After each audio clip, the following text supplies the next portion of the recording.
David Arret, bonjour. Bonjour. Vous êtes le patron de la petite Galitrel à Bernay. Exactement. Il faut dire que c'est une reprise, puisque avant c'était le Café de l'Équerre, une institution dans la ville de Bernay.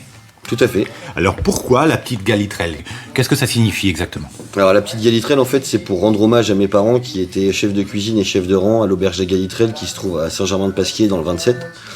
Et vu que mon père n'est plus parmi nous aujourd'hui, je voulais lui rendre hommage en lui faisant cette petite touche. Vous êtes ici en équipe avec votre cousin Joyce Crescent. Oui, j'ai ma mère aussi donc, qui s'occupe de la partie service et ma femme qui me seconde en cuisine. Qu'est-ce qui vous a donné envie de venir à Bernay reprendre le Café de l'Équerre pour le transformer et pour l'appeler aujourd'hui la petite Galitrel? En fait, le Café de l'Équerre, l'histoire est un peu originale puisque j'ai connu Gilles avant qu'il ait ouvert le Café de l'Équerre. Vous étiez client de cet établissement? Alors j'ai sûrement été un de ses meilleurs clients, comme il le dit souvent, oui. Donc, oui. Et en fait, j'avais toujours dit à Gilles, le jour où tu voudras vendre, c'est moi qui viendrai de l'acheter. En fait, j'ai toujours voulu avoir mon propre établissement. Après, j'avais eu des occasions dans le sud, puisque j'étais dans le sud depuis 5 ans, de pouvoir avoir des opportunités d'acheter d'autres commerces. Mais il n'y avait pas ce truc, cette énergie qui m'a fait aller jusqu'au bout du chemin. Et c'est en venant ici mi-novembre que Gilles m'a appris qu'il avait des visites pour vendre son établissement. Et donc c'est vrai que sur le coup, je l'avais un peu mal pris puisqu'il m'en avait pas parlé. Et donc je lui ai dit, arrête de chercher quelqu'un, je l'achète directement, quoi. Ah, il faisait des cachotteries, donc... Non, je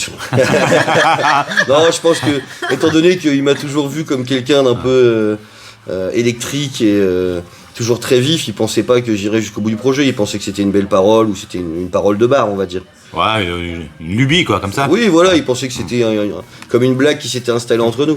Oui. Et alors, il a été surpris, justement, dans votre décision. Sur le coup, il n'y a pas vraiment cru, en fait, jusqu'à temps que je lui dise, c'est bon, on signe quand. Davy, vous avez repris l'établissement donc au mois de fin février, ça? Oui, 29 février. Oui. La cuisine et vous, c'est une grande histoire, on peut parler de passion même. Oui, de toute façon, pour ouvrir un restaurant, il faut être passionné. Est-ce que vous pouvez nous parler un peu plus de votre parcours? Moi, j'ai commencé par faire un apprentissage en boucherie, puisque je voulais connaître tous les secteurs du métier avant de me lancer.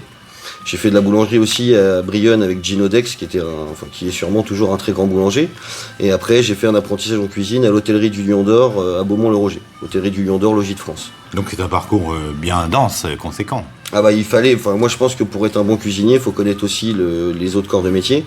Puisque quand on est cuisinier, on coupe de la viande, on fait des pâtisseries, il faut être assez polyvalent. C'est important pour vous tout ça? Oui, ça a toujours été important. Puis je suis fils d'un grand chef de cuisine, donc il fallait au moins perdurer la tradition. Alors vous avez en quelque sorte ici un défi à relever parce que la clientèle de l'Équerre est une clientèle qui avait ses habitudes avec des choses qui étaient instaurées. Oui, bien sûr.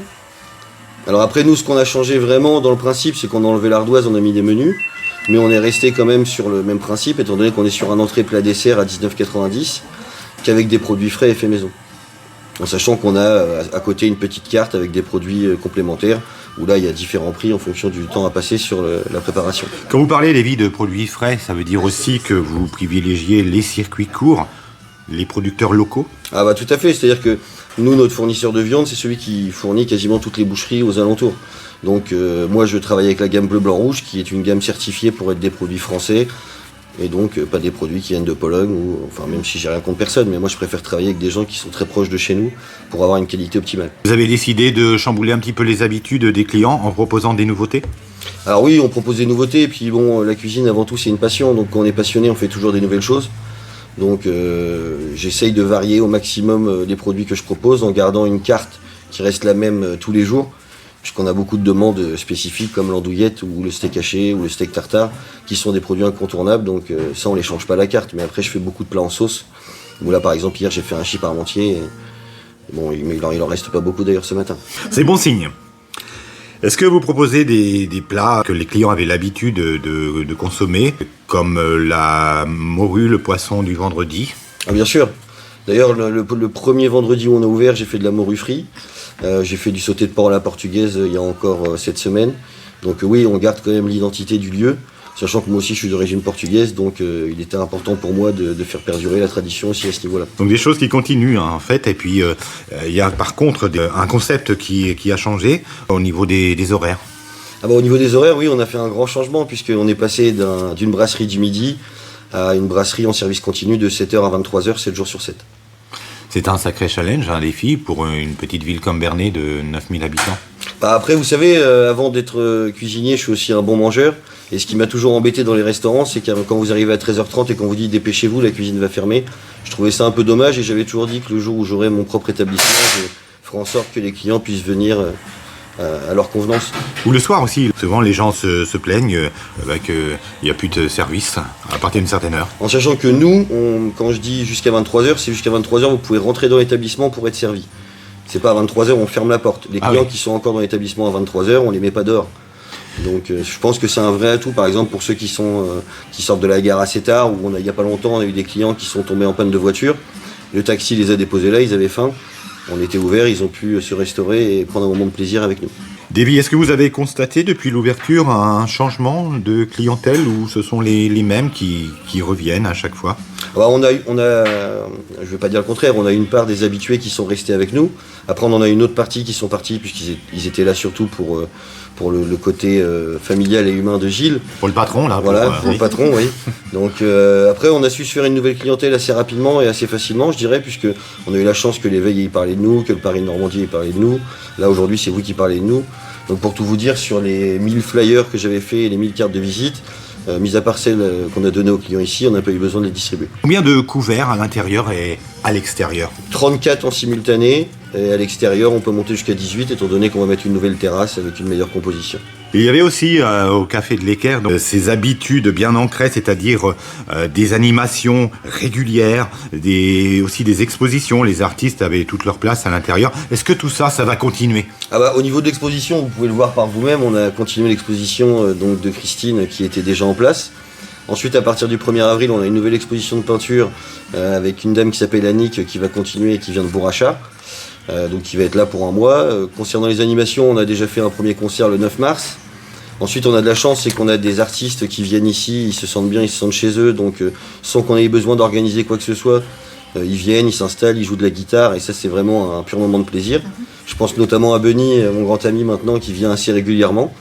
Et puis on a Durham maintenant, ça fait quelques fois qu'il vient, il prend sa guitare et il nous joue quelques morceaux de sa composition ou des reprises.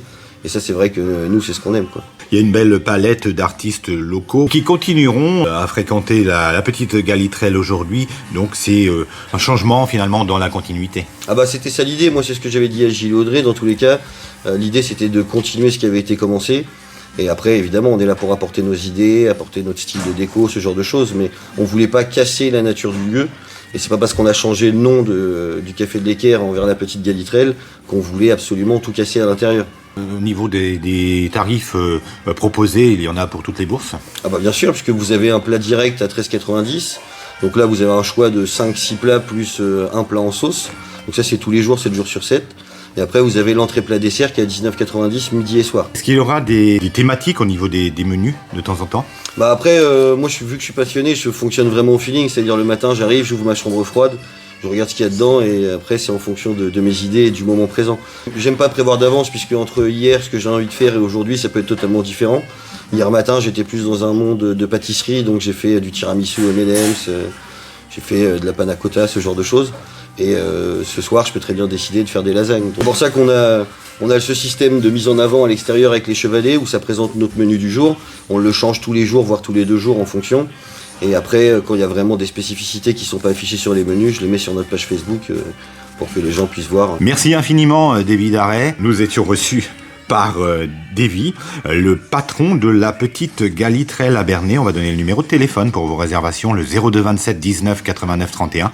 02 27 19 89 31. Merci infiniment. Merci à vous.